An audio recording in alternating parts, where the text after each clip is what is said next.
This program is provided by Universal Genesis. You know, for centuries, there's been this kind of hidden standard used to sort and judge all the great thinkers of history. It was so powerful that it literally shaped our entire understanding of philosophy. But here's the kicker. This standard wasn't created by some committee or by consensus. Nope. It was the work of one man. And then, in 1989, his influence just, poof, vanished. So let's dive into this story and find out, who was Judge Brucker? So, how do you even categorize thinkers? Is there, like, a sorting hat for philosophers? Well, it turns out for a really long time there was. Philosophers were consistently split into two very distinct groups, and it was all based on a single, super powerful idea. And here's the big split. On one side, you've got Team Reason. These are the thinkers who were dedicated to explaining the world exactly as it is, without making any grand promises about the future. And on the other side, you've got Team Story. These are the philosophers who offer a narrative of salvation, a promise that history is actually heading somewhere meaningful, and that we're all going to be saved in the end. Now, what's so wild about this is that this super powerful standard wasn't some kind of natural evolution of thought. It was the creation of a single, incredibly influential judge who basically established this rule and then presided over the court of philosophy for more than 200 years. And that, right there, brings us to the real heart of the mystery. I mean, if his standard was so powerful, why did it suddenly become totally irrelevant on a very specific date? What on earth happened in 1989 that made the most important judge in philosophy suddenly obsolete? To answer that, we first need to unmask the judge himself. Let's find out the judge's true identity. Who was this person really?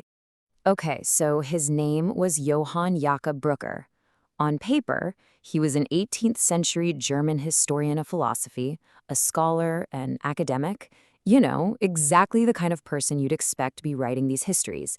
But that's not the whole story. Not even close. Because his main job, his core identity, well, it changes everything. Brucker was a Lutheran pastor. Now, he wasn't a Catholic priest defending the old church authority. He was a Protestant pastor living right through the Age of Enlightenment.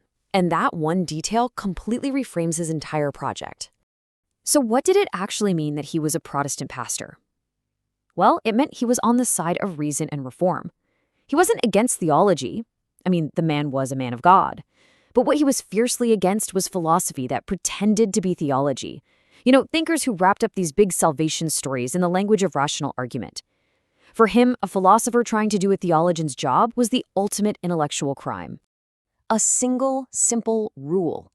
Okay, so now that we know who Brucker was and what really drove him, let's look at the simple but incredibly powerful rule he used to judge all of Western thought. His standard was beautiful in its simplicity. He just asked one question of every single philosopher. How far is your work from theology? In other words, are you actually trying to explain the world, or are you secretly trying to sell me a story about salvation? And this chart illustrates his verdicts perfectly. Aristotle, he scored very high. Why? Because he focused on explaining the mechanics of the world without promising some grand finale. But Plato, Hegel, and later on Marx, they all scored very low. Brucker basically saw them as smuggling theological structures, these stories of ultimate meaning and redemption, into their philosophical systems. Let's be really clear about what this means. For Brucker, Aristotle was doing the proper work of philosophy, just pure explanation. The others, they were stepping onto religion's turf.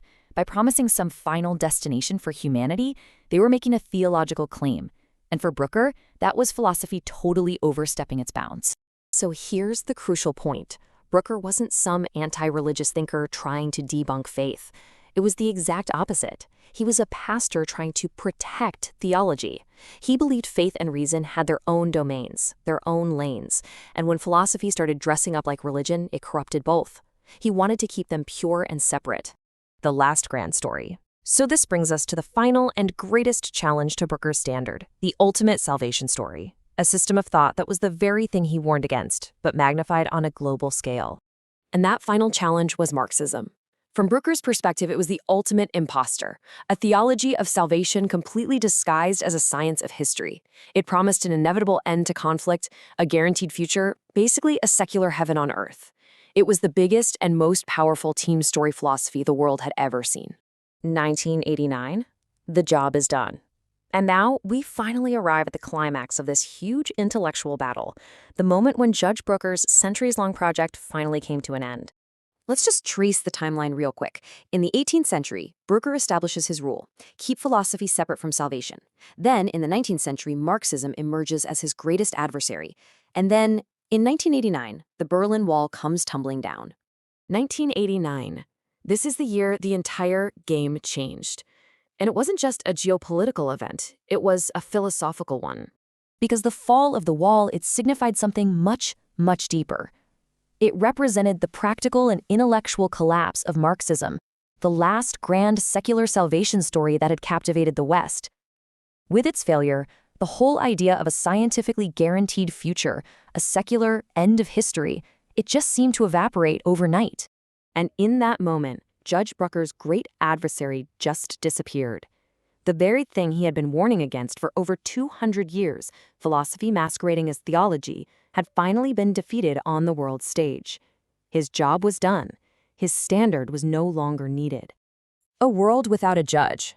So what are the consequences of this victory? What does it even mean to live in an intellectual world where the old judge is gone?